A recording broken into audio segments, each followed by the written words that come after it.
99% பேர் இதில் தவறு செய்வார்கள். நீங்கள் ஒரு ஜீனியஸா?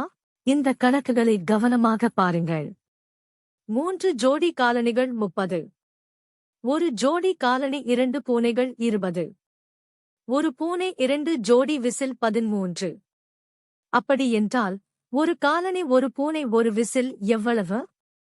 உங்கள் விடையை கமெண்ட் செய்யுங்கள்.